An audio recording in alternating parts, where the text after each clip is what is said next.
നബിയെ നോക്കൂ, എങ്ങനെയാണ് അവർ നിനക്ക് ഉപമകൾ വിവരിച്ചതെന്ന്. അങ്ങനെ അവർ വഴിപിഴച്ചു പോയിരിക്കുന്നു. ഇനി അവർക്ക് ഒരു മാർഗവും പ്രാപിക്കുക സാധ്യമാകുകയില്ല. പ്രവാചകൻ സല്ലല്ലാഹു അലൈഹി വസല്ലമക്ക് സിഹ്ർ ബാധിച്ചു എന്ന് പറയുന്നവരെ കുറിച്ച് പരിശുദ്ധ ഖുർആൻ പറഞ്ഞത് എന്താ അറിയോ? ഇത് യഖൂലു വാലിമൂന, അക്രമികളാണ് ഇത് പറയുന്നത് എന്ന. ഇൻ തത്തബിഊന ഇല്ലാ റജുലൻ മസ്ഹൂറ. ഇത് എന്റെ വക പറയല്ല. ഇനി നോക്ക്, അമാനി മൗലവി ഈ രണ്ട് ആയത്തുകളെ വിശദീകരിച്ചത്.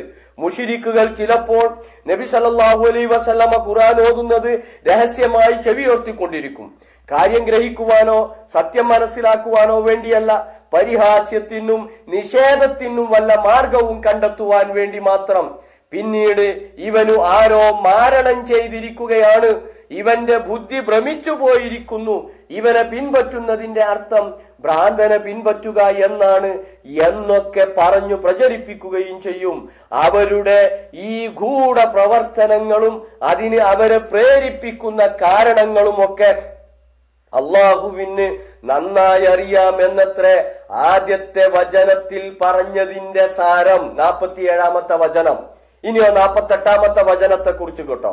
നബി സല്ലല്ലാഹു അലൈഹി വസല്ലമയെ പറ്റി മാരണം ബാധിച്ചവൻ, ഗണിതക്കാരൻ, ഭ്രാന്തൻ, മാരണക്കാരൻ, കവി എന്നിങ്ങനെ പലതും അവർ പറയാറുള്ളതിനെ പറ്റിയാണ് 2-ാമത്തെ വചനത്തിൽ പരാമർശിച്ചിരിക്കുന്നത്.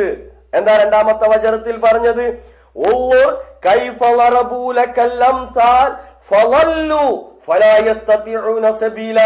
നബിയെ നോക്കൂ, എങ്ങനെയാണ് അവർ നിനക്ക് ഉപമകൾ വിവരിച്ചതെന്ന്. അങ്ങനെ അവർ വഴിപിഴച്ചു പോയിരിക്കുന്നു. ഇനി അവർക്ക് ഒരു മാർഗവും പ്രാപിക്കുക സാധ്യമാവുകയില്ല. അഥവാ അവർ വഴിപിഴച്ചു പോവാൻ പ്രവാചകൻ സല്ലല്ലാഹു അലൈഹി വസല്ലമയെ സിഹ്ർ ബാധിച്ച മനുഷ്യനോട് ഉപമിച്ചതിന്റെ പേരിലാണ്. അപ്പോൾ നബിക്ക് സിഹ്ർ ബാധിച്ചു എന്ന് പറയുന്നവരുടെ അവസ്ഥ എന്തായിരിക്കും? നിങ്ങളൊന്ന് ആലോചിച്ചു നോക്കിയാൽ മതി. ഇതാണ് പരിശുദ്ധ ഖുർആൻ കൃത്യമായി ഇതിനെക്കുറിച്ച് പറയുന്നത്. അതേ രീതിയിൽ തന്നെ സൂറത്ത് ഫുർഖാനിലെ 7-8 വചനങ്ങളിലും ഈ കാര്യം പരിശുദ്ധ ഖുർആൻ വിശദീകരിച്ചിട്ടുണ്ട്.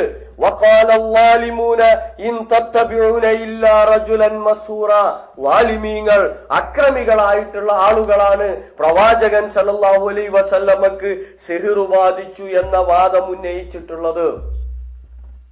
പ്രവാചകൻ സല്ലല്ലാഹു അലൈഹി വസല്ലമക്ക് സിഹ്ർ ബാധിച്ചു എന്ന വാദത്തെക്കുറിച്ച് ഈ രീതിയിലാണ് ഖണ്ഡിച്ചിട്ടുള്ളത്. ഇനി ബുഖാരിയിൽ ഹദീസില്ലേ എന്ന.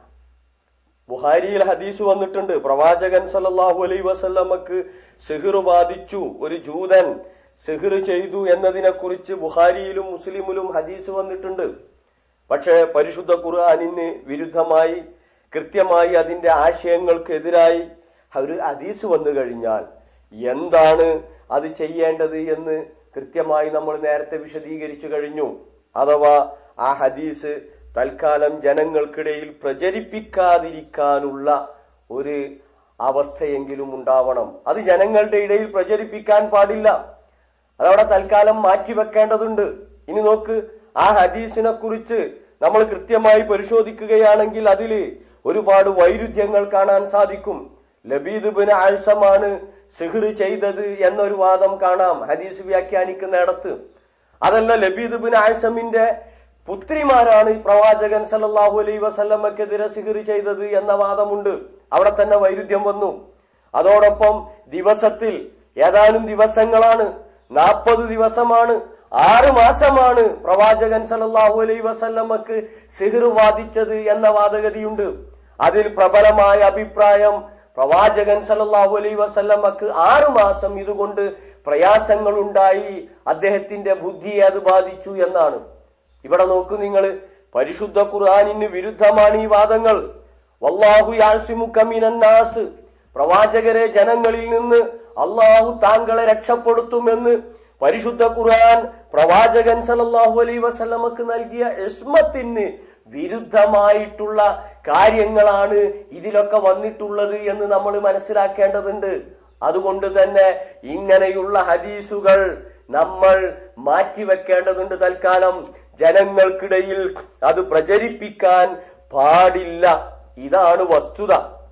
പക്ഷേ ഈ കാര്യങ്ങളൊക്കെ പറയുമ്പോൾ കെ സക്കരിയയെ പോലുള്ളവർ സംസാരിക്കുന്നത്, കെ സക്കരിയെ പോലുള്ളവർ പറയുന്നത് ഇവർ ബുഖാരിയെ ഇകഴ്ത്തുന്നു എന്ന. നമ്മളാരും ഇതിന്റെ പേരിൽ ബുഖാരിയെ ഇകഴ്ത്തിയിട്ടില്ല. നേരത്തെ സൂചിപ്പിച്ചതുപോലെ പരിശുദ്ധ ഖുർആനിന് വിരുദ്ധമായി വന്ന ആശയങ്ങൾ ഉൾക്കൊള്ളുന്ന ഹദീസുകൾ, അത് എത്ര ഉന്നതന്മാരാണ് അത് റിപ്പോർട്ട് ചെയ്തതെങ്കിൽ പോലും അത് തൽക്കാലം മാറ്റിവെക്കണമെന്നാണ് ഹദീസ് നിദാന ശാസ്ത്രത്തിന്റെ ആളുകൾ കൃത്യമായി സൂചിപ്പിച്ചിട്ടുള്ളത്. കെ പി മുഹമ്മദ് മൗലവി അൽമനാറിൽ എഴുതിയത് നേരത്തെ നമ്മളിവിടെ